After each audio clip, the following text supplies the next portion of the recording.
arrivé à l'aéroport de Shanghai et il y a des cousins qui sont venus nous chercher. Donc on a eu un voyage assez long parce qu'il a duré pratiquement 22 heures. Mais bon, on est enfin arrivé, on est tous contents.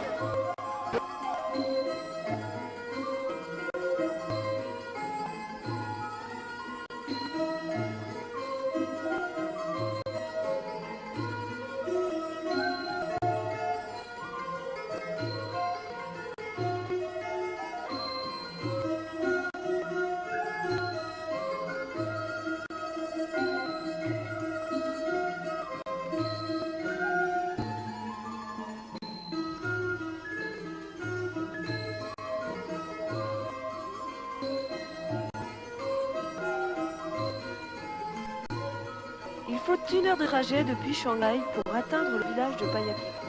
Situé sur une crête, à 2000 mètres d'altitude, non loin de la frontière laotienne, le village compte aujourd'hui 1500 habitants.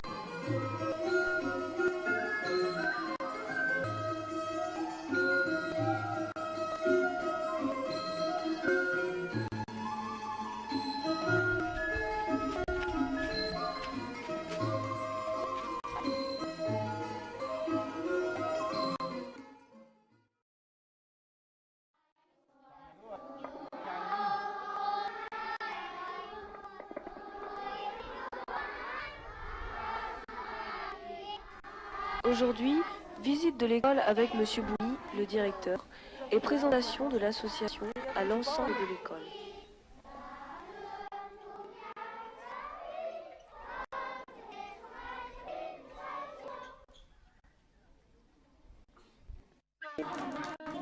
Chaque matin, ce sont les mêmes rituels. Les enfants sont appelés à se rassembler dans la cour pour chanter et prier.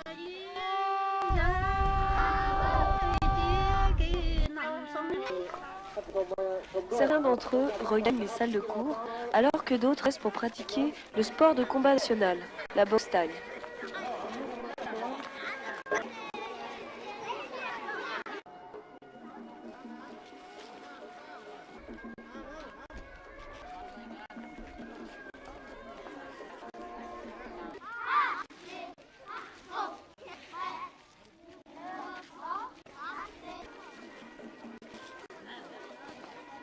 Après ce petit échauffement matinal, on commence les cours. Ceux-ci sont dispensés par le directeur et les 8 professeurs. Les classes sont réparties de la manière suivante. La maternelle,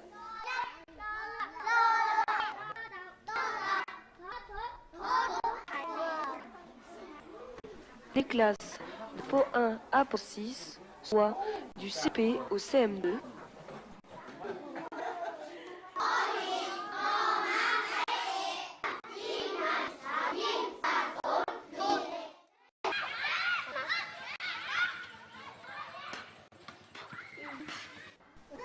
et les classes de -1 à -3, équivalentes au collège.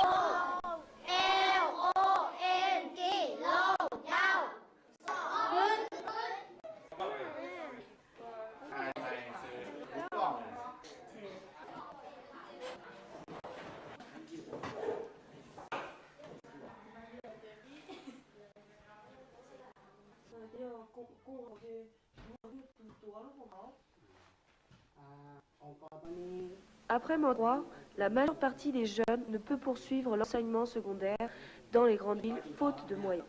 C'est pour permettre à 5 des 13 élèves de -3 de poursuivre leurs études que l'association intervient. Après de nombreux entretiens avec les professeurs, les parents et les jeunes pour connaître leur motivation, nous avons pu sélectionner 5 d'entre eux.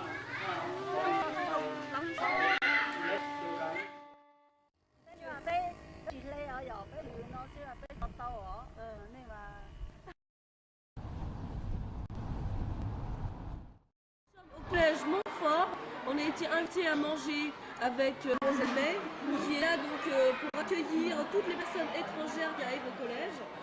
Ça n'a pas été très facile, donc finalement nous ne sommes pas accueillis par le frère Anurag, parce qu'il se trouve qu'il ne sait pas du tout parler français. C'est le frère Joseph Guéguin, que vous croyez qu'il était mort, qui nous accueille aujourd'hui. Le collège Montfort est le premier collège visité pendant notre séjour. Nous évoquons avec le frère Guéguin les possibilités d'inscrire les 5 jeunes Hmong dans l'établissement. Mais au cours de notre conversation, nous apercevons très vite, compte tenu du choix du collège d'aider d'autres ethnies minoritaires et du niveau scolaire requis à Montfort, qu'il devient impossible pour les jeunes Hmong d'accéder à cet enseignement. D'autres démarches ont été alors nécessaires. C'est dans le collège de Thun, ville située à 45 minutes du village, que les jeunes vont être inscrits pour la prochaine rentrée scolaire en mai 2002.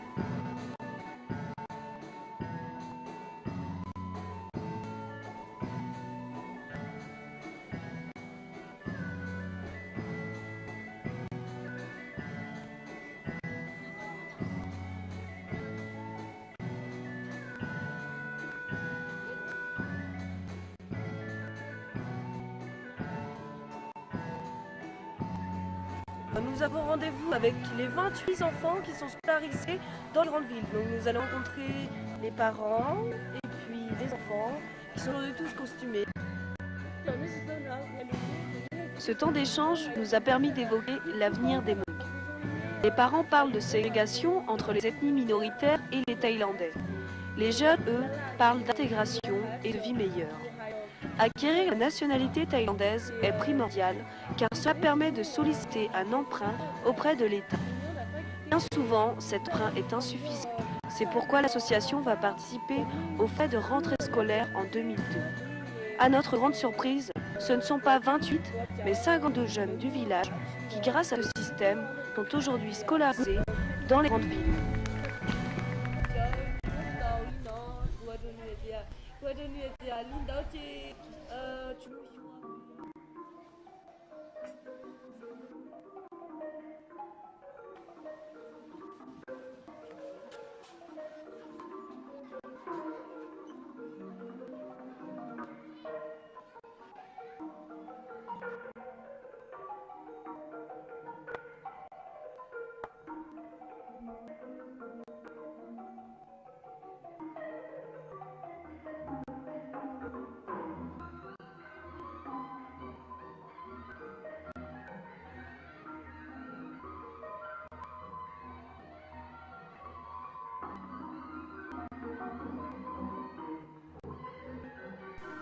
C'est un soir après les cours que nous avons rejoint les élèves et les professeurs afin de remettre l'aide prévue pour l'école du village.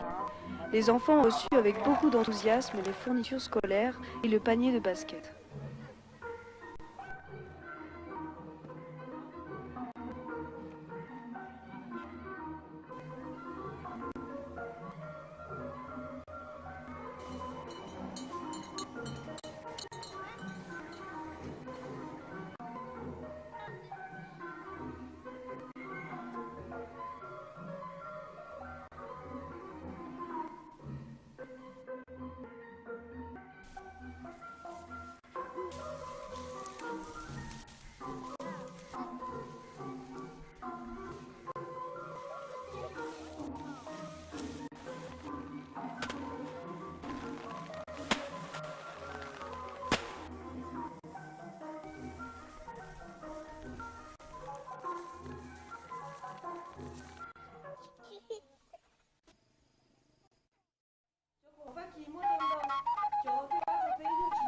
L'année dernière, lorsque nous y avons rencontré les jeunes, plusieurs demandes ont été formulées.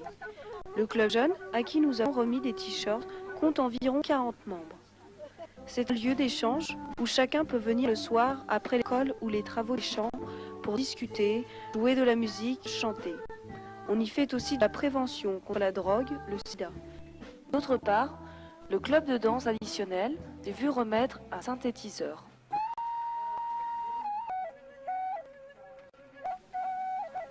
C'est par l'achat de maillots que l'association a répondu à la demande de l'équipe de foot. Actuellement, se pose le problème du terrain de foot. Jusqu'à présent, les jeunes s'entraînaient au village. Mais depuis quelques mois, des traces sont apparues sur le sol et le gouvernement thaïlandais a demandé à ce que le terrain ne soit plus utilisé. Les jeunes doivent alors s'entraîner dans un autre village.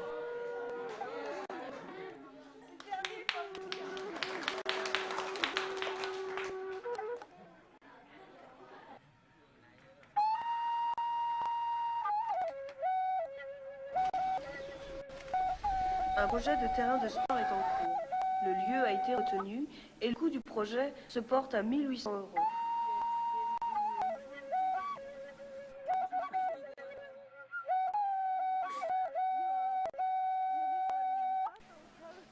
C'est par un beau dimanche après-midi que le village s'est rassemblé pour participer aux premiers travaux de remblage.